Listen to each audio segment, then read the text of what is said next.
இன்றைக்கு நாம் தியானிக்க இருக்கிற வசனம் சங்கீதம் 107 அதிகாரம் 20வது வசனம். அவர் தமது வசனத்தை அனுப்பி அவர்களை குணமாக்கி அவர்களை அழிவுக்கு தப்புவிக்கிறார்.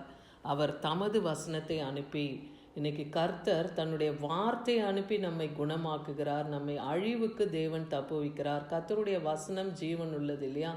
அது இருபுறமும் கருக்குள்ள பட்டயமாக இருக்குது. அது ஊனையும் கணுக்களையும் பிரிக்கத்தக்கதாக இருக்குது.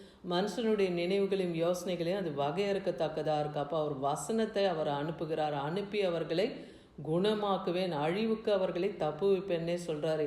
எப்பொழுதுன்னா தங்கள் ஆபத்திலே கர்த்தரை நோக்கி கூப்பிடுகிறார்கள், அவர்கள் இக்கட்டுகளுக்கு அவர்களை நீங்களாகி ரட்சிக்கிறார்னு அதுக்கு முந்தின வசனத்தில் எழுதியிருக்கிறத பார்க்குறோம்.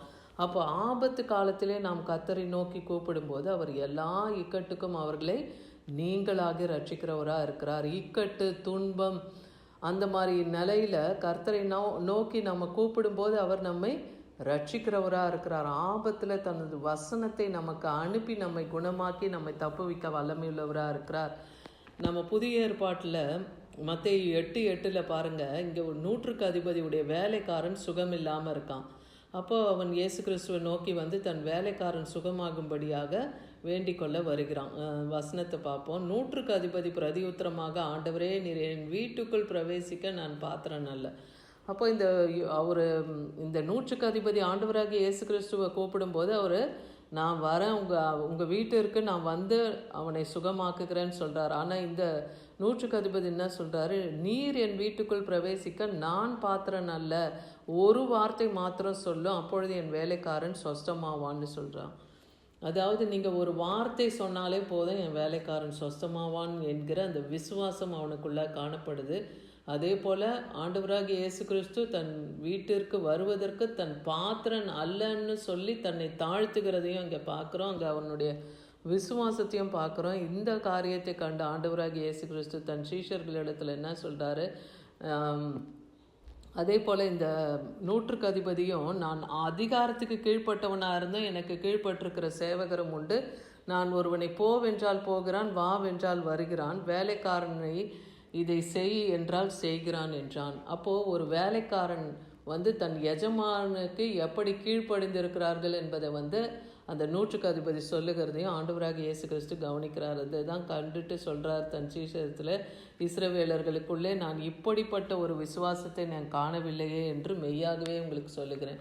அப்போ அவனுக்கு என்ன சொல்கிறாரு? நீ போ, உன் வேலைக்காரன் சுகமாக இருப்பான்னு. அந்த ஒரு வார்த்தை அவர் சொன்ன மாத்திரத்தில், அவர் சொன்ன அதே நேரத்தில் அந்த வியாதிப்பட்டு இருந்த அந்த வேலைக்காரன் அவன் சுகமானான் என்கிற செய்தியை அந்த 100க்கு அதிபதி கேட்குறத பார்க்குறோம். அப்போ விசுவாசத்திலே பலன் கொண்டு இருக்கிற அந்த 100க்கு அதிபதி வந்து கர்த்தர் இங்கே சீஷர்களுக்கும் சாட்சியாக சொல்லுகிறத பார்க்குறோம்.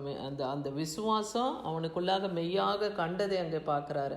அப்போ அவர் வார்த்தையை அங்கே அனுப்பி அந்த வேலைக்காரன் சொஸ்தமாகிறத பார்க்குறோம். சங்கீதம் 103 அதிகாரம் 3-4 வசனத்தில் பாருங்கள், நம்ம எதை வந்து கர்த்தர் குணமாக்குறார்? நமக்குள்ளே இருக்கிறத, நம் அக்கிரமங்களை எல்லாம் மன்னித்து நம் நோய்களை எல்லாம் அவர் குணமாக்கி நம் பிராணனை அழிவுக்கு விலக்கி மீட்டு கிருபையினாலும் இரக்கத்தினாலும் முடிசூட்டி நன்மையினாலே உன் வாயை திருப்தியாக்குவேன்னே சொல்கிறார். நம் அக்கிரமங்களை மன்னிக்கிறார். அக்கிரமம்னா நாம் செய்திருக்கிற பாவங்கள், பாவக்கிரியைகள் இல்லையா? அந்த அக்கிரமங்களை எல்லாம் நம்மை விட்டு அவர் மன்னித்து நோய்களை எல்லாம் நம்ம விட்டு குணமாக்குகிறேன்னு சொல்கிறார். உன் பிராணனை நான் அழிவுக்கு மீட்டு கொள்ளுகிறேன், அது அழிந்து போகாதபடி அந்த பிராணனை நான் மீட்டு கொள்ளுறேன். ஏன்னா என் கிருபை இறக்கத்தினால உன்னை நான் முடிசூட்டுறேன், உன் வாயை நான் நன்மையினால் நிரப்புவேன். இன்னைக்கு நமக்கும் தேவன் இந்த வார்த்தையை கொடுக்கிறார். நம்ம அக்கிரமங்களை மன்னித்து நம் நோய்களை குணமாக்க தேவன் வல்லமையுள்ளவராக இருக்கிறார். அவர் இரக்கங்களினாலும் கிருபையினாலும் நமக்கு முடிசூட்டுகிறவராக இருக்கிறார். நம்ம வாயை நன்மையினாலே திருப்தி ஆக்குவேன்னு வாக்கு பண்ணுகிறத பார்க்குறோம். அதே போல் இருதயம் நொறுங்குண்டவர்களை கர்த்தர் குணமாக்குகிறார், அவர்களுடைய காயங்களை அவரே கட்டுகிறார்னு சங்கீதம் 147:3 பார்க்குறோம். இருதயம் நொறுங்குண்டவர்களையும் கர்த்தர் தன்னிடமாய் சேர்த்து கொண்டு அவங்களுடைய பாடுகள்லேருந்து அவங்கள குணமாக்குகிறார். அவர்கள் காயங்களை அவர் கட்டுகிறார்னா அவங்க மன கவலை, மன நோயை அவர் தேவன் தீர்க்கிறார்னு பார்க்குறோம். அதே போல் நானே அடிப்பேன், நானே காயம் கட்டுவேன்னு சொல்கிறார். அப்போ கர்த்தருடைய பிள்ளைகள் வழிவிட்டு விலகி போகும்போது கர்த்தர் அடிக்கிறாரு, அவரே காயம் கட்டி அவங்களை ஆட்சி தேய்ச்சி பலப்படுத்துகிறவராக இருக்கிறாருன்னு பார்க்குறோம். சங்கீதம் 147:15 அவர் தமது வார்த்தையை பூமியிலே அனுப்புகிறார். அப்போ அவர் வார்த்தையை அனுப்புகிறார்னா அது எங்கேருந்து கடவுந்து வருது? அவருடைய ஸ்தானத்திலிருந்து, வானத்திலிருந்து அந்த வார்த்தை கடந்து பூமிக்கு தீவிரமாக அது வருதான். அது நான் தேவனுக்கு முன்பாக ஜீவனுள்ளோர் தேசத்திலே வெளிச்சத்திலே நடக்கும்படி நீர் என் ஆத்மாவை மரணத்துக்கும் என் காலை இடறலுக்கும் தப்புவித்தீர், தப்புவியாது இருப்பீரோ அப்படின்னு சொல்லி தாவீது சங்கீதம் 56:13 சொல்லுகிறத பார்க்குறோம். அப்போது கர்த்தர் வந்து ஜீவனுள்ள ஒரு தேசத்தில் வெளிச்சத்தை காண, இந்த ஜீவனுள்ள ஒரு தேசத்தில் ஒரு நாளும் நாம் கண் விழிக்கிறது கர்த்தருடைய கிருபை தான். அவர் அந்த ஆத்மாவை மரணத்துக்கு நீக்கி நம்முடைய கால்களை இடறலுக்கு தப்புவிக்க வல்லமை உள்ளவராக இருக்கிறார் என்பதை தாவீது இங்கே அறிக்கையிடுது பார்க்குறோம். அப்போ கர்த்தர் நம்மை எல்லா தீங்குக்கும் அவர் விலக்கி பாதுகாக்க வல்லமை உள்ளவர். அவர் வார்த்தையை அனுப்பி நம்மை குணமாக்கவும் அவர் வல்லமை உள்ளவராக இருக்கிறார்.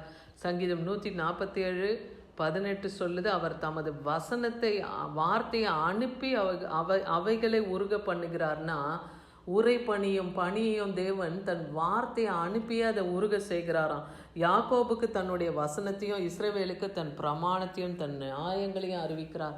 அப்போ அவர்கள் குணப்படணும், யாக்கோபும் இஸ்ரவேலும் குணப்படணும்னா கர்த்தருடைய வசனம் இங்கே அவங்களுக்கு கடந்து போனோம். அந்த வசனங்களுக்கு அவர்கள் கீழ்ப்படிந்து அவர் பிரமாணங்களை அவர்கள் கை கொண்டோம், நியாயங்களுக்கு அவங்க உட்பட்டு நடக்கும்போது கர்த்தர் அங்கே அவர்களை குணமாக்குகிறார்னு பார்க்குறோம். சங்கீதம் 49:15 சொல்லுது, ஆனாலும் தேவன் என் ஆத்துமாவை பாதாளத்தின் வல்லமைக்கு தப்புவித்து மீட்டார், அவர் என்னை ஏற்றுக்கொள்ளுவார். அப்போ பாதாளத்துக்கு நம் ஆத்துமா போகாதபடிக்கு தேவன், ஏன்னா கொல்லுகிறவனுக்காக நீங்கள் பயப்படாதிருங்க, கொல்லுகிறவரும் உயிர்ப்பிக்கிறவருமாகிய கர்த்தருக்கு பயப்படுங்கள் என்று வேத வசனம் சொல்லுது இல்லையா? அப்போ அந்த ஆத்துமாவை பாதாளத்தின் வல்லமைக்கு தப்புவிக்க மீட்பராகிய நம் இரட்சகராகிய இயேசு கிறிஸ்துவை நாம் விசுவாசிக்கும் போது அவர் நம்மை பாதுகாப்பார், அவர் என்னை ஏற்றுக்கொள்ளுவார்னு இங்கே சங்கீதக்காரன் சொல்லுகிறத பார்க்குறோம். மோசே காலத்தில் ஒரு சம்பவத்தை நம்ம பார்க்கும்போது என்னாகும், 21:8-9 நீங்கள் வாசிக்கும்போது அங்கே வந்து ஒரு கொல்லிவாய் சர்பத்தினாலே ஜனங்க பாதிக்கப்பட்டு அநேகர் ஆயிரக்கணக்கில் மரித்து போகிறாங்க.